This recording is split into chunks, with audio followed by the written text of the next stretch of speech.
Welcome back to my YouTube channel. General anatomy की series में हम आज मसल्स को देखेंगे। इस वीडियो में हम definition, types of muscles, parts of muscles और स्ट्रक्चर देखेंगे स्ट्राइएटेड मसल्स के। So muscle is a contractile tissue which brings about movements. Muscle can be regarded as motors of the body. तो muscle हमारे पास contractile tissues होते हैं, यानी ऐसे टिश्यूज़ होते हैं जो जिनमें कॉन्ट्रैक्शन होती है और जिनकी वजह से मूवमेंट होती है। इसके अलावा मसल्स को हम मोटर्स कहते हैं बॉडी के, यानी जो मूवमेंट प्रोड्यूस करवाते हैं। टाइप्स देखें तो 3 टाइप्स होती हैं मसल्स की। या तो मसल स्केलेटल होते हैं, या स्मूथ होते हैं, या कार्डियक होते हैं। पार्ट्स ऑफ मसल को देखें तो 2 पार्ट्स होते हैं मसल के, ओरिजिन और इंजर्शन। ओरिजिन वो एंड होता है मसल का जो फिक्स रहता है कॉन्ट्रैक्शन के दौरान, यानी जब मसल कॉन्ट्रैक्ट कर रहा हो वो वाला एंड मसल का जो फिक्स रहे उसको हम ओरिजिन कहते हैं। और दूसरा एंड जो मूव करता है कॉन्ट्रैक्शन के दौरान उसको इंजर्शन कहते हैं। In the limb muscles usually the origin is proximal to insertion, यानी जो हमारे पास लिम्स के मसल हैं जैसे आर्म्स के और लेग्स के मसल हैं, उनमें जो प्रॉक्सिमल यानी अटैचमेंट के करीब वाला साइड होते हैं, एंड होता है, उसको हम ओरिजिन कहते हैं, जबकि इंजर्शन जो होता है वो डिस्टल होता है। तो इस डायग्राम में देखें, ये हमारे पास एक लिम्ब, अपर लिम्ब का मसल दिखाया हुआ है, यानी आर्म का मसल है, जिसमें हमारे पास जो ऊपर वाला एंड है जो कि प्रॉक्सिमल है वो ओरिजिन है, जो कि फिक्स रहेगा जब मसल कॉन्ट्रैक्ट करेगा। लेकिन जो इंजर्शन है वो मूव करेगा ड्यूरिंग मसल मूवमेंट। अब हम हर मसल की प्रॉपर्टीज़ को देखेंगे। तो सबसे पहले हम देखते हैं स्केलेटल मसल्स को। स्केलेटल मसल्स को और भी इसके नाम है, इसके सिनोनिम्स हैं। इसको स्ट्रिप्ड मसल्स भी कहते हैं, इसको स्ट्राइडेड मसल्स भी कहते हैं, इसको सोमैटिक मसल्स भी कहते हैं, और इसको वॉलंटरी मसल्स भी कहते हैं। ये इनकी एक्शन की वजह से होगा या स्ट्रक्चर की वजह से। सो इसकी प्रॉपर्टीज़ को देखते हैं। सो फर्स्ट वन है टाइप ऑफ मसल, स्ट्राइडेड या स्केलेटल मसल। स्ट्राइडेड मसल की पहले लोकेशन देख लेते हैं कि ये लिम्स में प्रेजेंट होते हैं। अपर और लोअर लिम्स के मसल्स में स्ट्राइडेड मसल्स प्रेजेंट होते हैं। बॉडी की वॉल में प्रेजेंट होते हैं, हमारी टंग में प्रेजेंट होते हैं, फेरिंक्स और बिगनिंग ऑफ इसोफेगस, यानी इसोफेगस का जो स्टार्टिंग पार्ट होता है उसमें जो मसल्स प्रेजेंट होते हैं वो स्ट्राइडेड होते हैं। इसके अलावा ये मसल्स लॉन्ग होते हैं और सिलेंड्रिकल होते हैं, और इनके फाइबर्स जो होते हैं वो अनब्रांच्ड होते हैं, यानी वो ब्रांचेस शो नहीं करते हैं, वो अनब्रांच्ड होते हैं। इनमें बहुत सारे न्यूक्लियस प्रेजेंट होते हैं, इसलिए मल्टी न्यूक्लिएटेड होते हैं। इनके इर्द गिर्द जो मेम्ब्रेन होती है उसको हम सार्कोलीमा कहते हैं। जैसे हमारे पास एक सेल होता है, सेल के इर्द गिर्द मेम्ब्रेन होती है, उसको हम सेल मेम्ब्रेन कहते हैं। इसी तरह जो मसल्स के इर्द गिर्द मेम्ब्रेन होती है, उसके इर्द गिर्द जो सेल मेम्ब्रेन होती है उसको हम सार्कोलीमा कहते हैं। इसके अंदर लाइट और डार्क बैंड्स प्रेजेंट होते हैं। ये लाइट एंड डार्क बैंड्स को हम जब स्ट्रक्चर पढ़ेंगे इसका तब देखेंगे कि लाइट एंड डार्क बैंड्स क्यों होते हैं। इसके अलावा इनमें इंटरकैलेटरी डिस्क नहीं प्रेजेंट होती। इंटरकैलेटरी डिस्क जो होती है वो मेनली कार्डियक मसल्स में प्रेजेंट होती है। इसकी वजह से वो एज अ होल एक मसल, मतलब सारे मसल्स के जो फाइबर्स हैं एज अ होल कॉन्ट्रैक्ट करते हैं। सो स्केलेटल मसल में इंटरकैलेटरी डिस्क नहीं प्रेजेंट होती।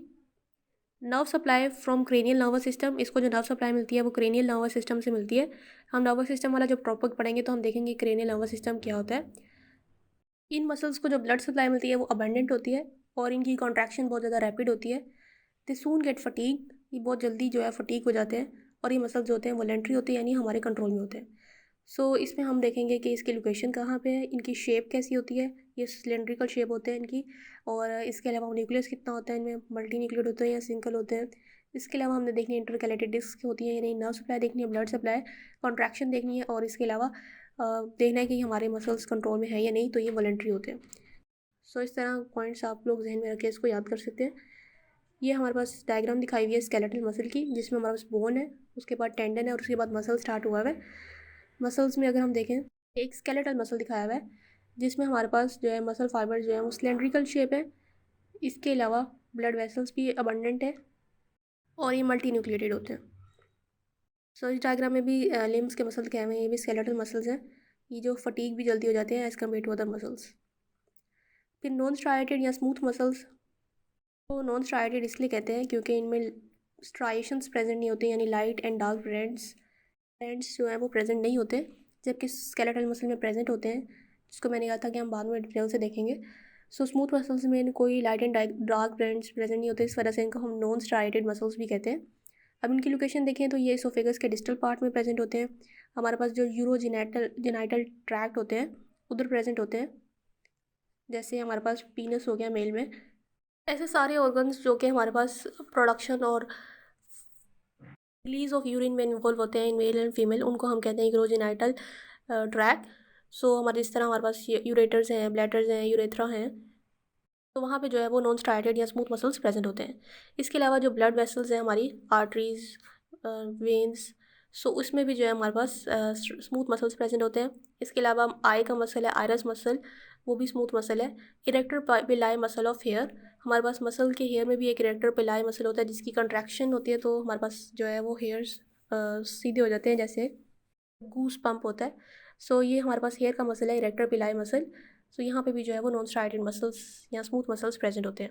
अब इनकी शेप कैसी होती है? इनकी स्पिंडल शेप होती है, फाइबर्स इनके अनब्रांच्ड होते हैं। अगर इनमें न्यूक्लियस देखें तो इनमें एक ही न्यूक्लियस होता है और उसको जो है प्लाज्मोलीमा ने बाउंड किया होता है, यानी सार्कोलीमा ने। इनके अंदर light and dark bands present नहीं होते, इसी वजह से तो उन्हें नॉन स्ट्राइटेड कहते हैं। इनमें इंटरकैलेटी डिस्क नहीं प्रेजेंट होती, सिर्फ इंटरकैलेटी डिस्क कार्डिक मसल्स में प्रेजेंट होंगी। इनको नर्व सप्लाई मिलती है ऑटोनॉमिक नर्वस सिस्टम से। इसके अलावा जो है ब्लड सप्लाई जो होती है इनकी बहुत कम होती है, स्कैंटी होती है। कंट्रैक्शन ये स्लो कॉन्ट्रैक्ट करते हैं, they do not gate fatigue, ये जल्दी नहीं थकते, और ये इनवॉलेंट्री होते हैं यानी हमारे कंट्रोल में नहीं होते। तो इस डायग्राम में हम स्मूथ मसल्स को देख सकते हैं, एक तरफ रिलैक्स दिखाया हुआ है और एक तरफ कॉन्ट्रैक्टेड दिखाया हुआ है। सो ये हमारे पास इनमें देखिए एक ही मसल न्यूक्लियस होता है। इसके अलावा जो है इनके अंदर कोई light and dark band present नहीं है, और ये भी अनब्रांच्ड है और इनकी शेप भी स्पिंडल शेप है। इस शेप को हम स्पिंडल शेप कहते हैं। दूसरी तरफ जब वो कंट्रैक्टेड स्टेट में दिखाया हुआ है और ये जल्दी नहीं फटीग होते। अब हमारे पास है कार्डिक मसल। ये थर्ड टाइप ऑफ मसल होते हैं जो कि हार्ट में प्रेजेंट होते हैं, इनके नाम से पता लग रहा है। ये शॉर्ट होते हैं और ये सिलेंड्रिकल होते हैं। इनके फाइबर्स जो होते हैं वो ब्रांच्ड होते हैं। अब तक जो हमने देखा स्मूथ मसल और स्केलेटल मसल को, उनके फाइबर्स अनब्रांच्ड होते हैं, लेकिन इनके फाइबर्स ब्रांच्ड होते हैं। ये भी यूनिन्यूक्लिएटेड होते हैं। इनको बाउंड किया होता है प्लाज्मोलीमा ने या सार्कोलीमा ने। में फेंट light and dark bands present होते हैं। इसके अलावा हमारे पास इनमें इंटरकैलेटी डिस्क प्रेजेंट होती है जो कि इसका करेक्टरिस्टिक फीचर है। नर्व सप्लाई इनको ऑटोनॉमिक नर्वस सिस्टम से मिलती है, और ब्लड सप्लाई जो है वो rapid contraction, blood supply abundant होती है और इनके अंदर कॉन्ट्रैक्शंस भी रैपिड होती हैं। दे नेवर गेट फटीग, और ये भी इनवॉलेंट्री होते हैं यानी हमारे कंट्रोल में नहीं होते। इनके अंदर इंटरकैलेटेड डिस्क होती हैं, तो ये हमारे पास जब ऐसे नोड कोई नर्व इम्पल्स पास करेगा तो उस इन इंटरकैलेटेड डिस्क के जरिए जो है वो नर्व इम्पल्स जो है वो एक फाइबर से दूसरे फाइबर में पास होगी। एज अ होल जो है वो कार्डिक मसल कॉन्ट्रैक्ट करेगा।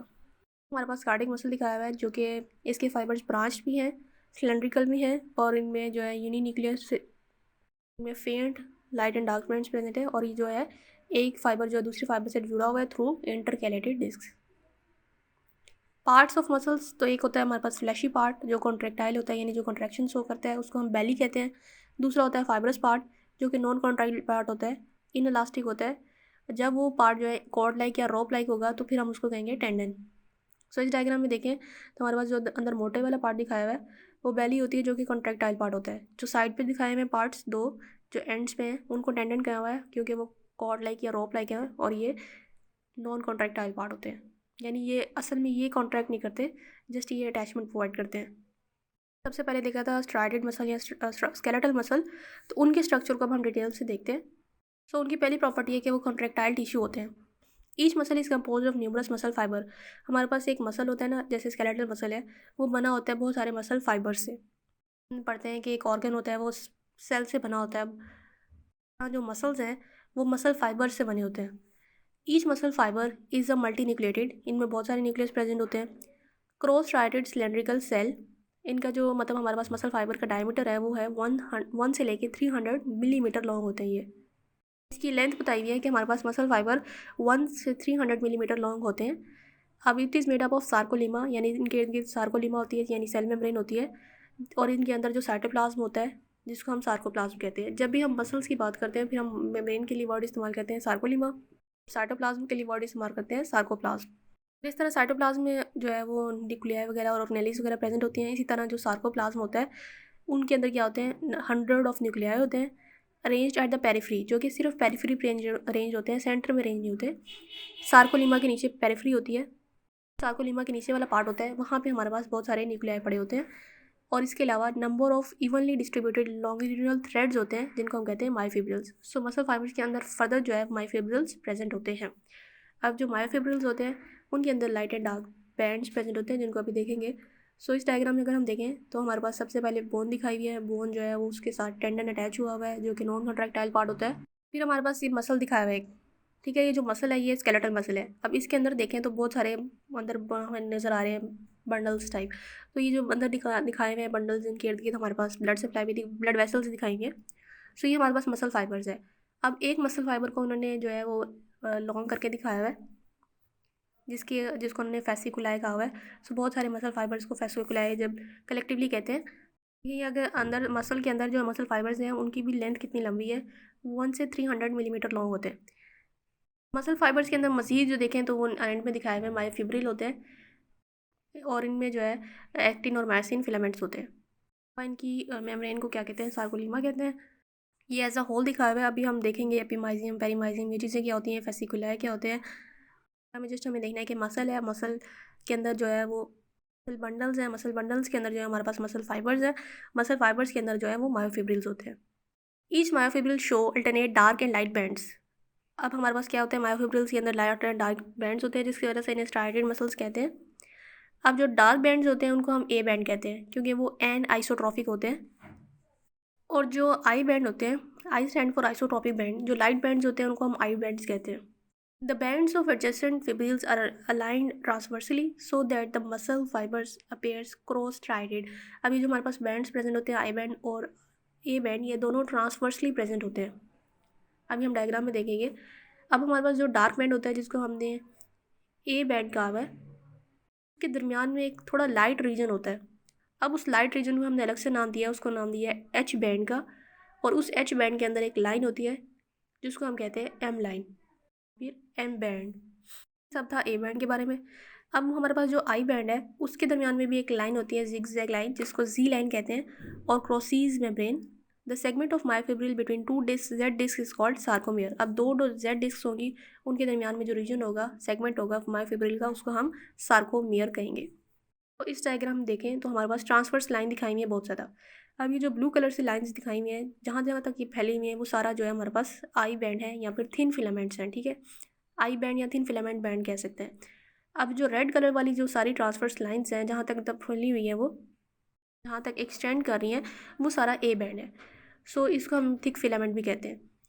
इसके अलावा आप देखें, अब आई बैंड जो है, सारी ब्लू लाइंस हैं, उनके दरमियान में एक वर्टिकल जो है वो जिगजैग लाइंस दिखाई हुई हैं, उनको हमने नाम दे दिया जी लाइन का। ठीक है, इसके अलावा जो है अब हमारे पास जो रेड बैंड है, यानी जो रेड ट्रांसवर्स लाइंस हैं, उसके दरमियान में अगर देखें तो एक एम लाइन दिखाई हुई है। तो वो हमारे पास कहाँ होगी, वो हम ये एम लाइन जो है ये हमारे पास एच जोन के अंदर प्रेजेंट होगी, यानी ए बैंड के अंदर जो दरमियान में एक लाइटर, मतलब वो इतना डार्क नहीं होगा, इसलिए वो एच बैंड कहेंगे। तो उस एच बैंड के अंदर ये जो लाइन होगी इसको कहेंगे एम लाइन। इस डायग्राम में जो है वो हमें एच जोन तो नहीं दिखाया हुआ, लेकिन हमें ए बैंड दिखाया हुआ है, और ए बैंड के अंदर जो है डायरेक्टली हमें एम लाइन दिखाई हुई है। सो हमें पता है कि एम लाइन जो है वो एच जोन के अंदर प्रेजेंट होती है, और एच जोन जो होता है वो ए बैंड के सेंटर में एक लाइटर रीजन होता है ज़रा, उसको कहते हैं।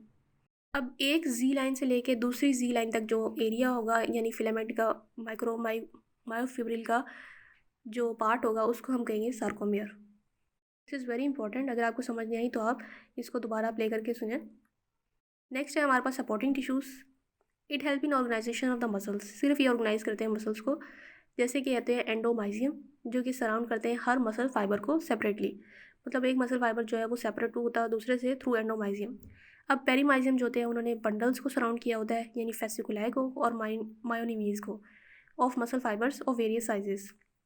अब हमारे पास जो है पेरीमाइजियम ने मसल बंडल को इन शॉर्ट जो है वो सराउंड किया होता है। एपिमाइजियम सराउंड्स द एंटायर मसल। एपिमाइजियम ने पूरे एंटायर मसल को सराउंड किया होता है। The connective tissue of the muscle become continuous with the tendon. और जो हमारे पास जो कनेक्टिव टिश्यू होते हैं मसल्स के, वो टेंडन के साथ कॉन्टिन्यू हो जाते हैं। डायग्राम में देखें तो हमारे पास दिखाए हुए एपिमाइजियम, पेरीमाइजियम और एंडोमाइजियम। एपिमाइजियम ने एज अ होल जो है वो मसल को सराउंड किया हुआ है, लेकिन जो हमारे पास मसल बंडल्स हैं उनको जो सराउंड करने वाली जो लेयर है उसको पेरीमाइजियम कहते हैं। और एक जो है मसल फाइबर दूसरे मसल फाइबर से सेपरेट हुआ है थ्रू एंडोमाइजियम, यानी एंडोमाइजियम ने हर मसल फाइबर को सराउंड किया हुआ है। सो ये तीनों का डिफरेंस आपको पता होना चाहिए।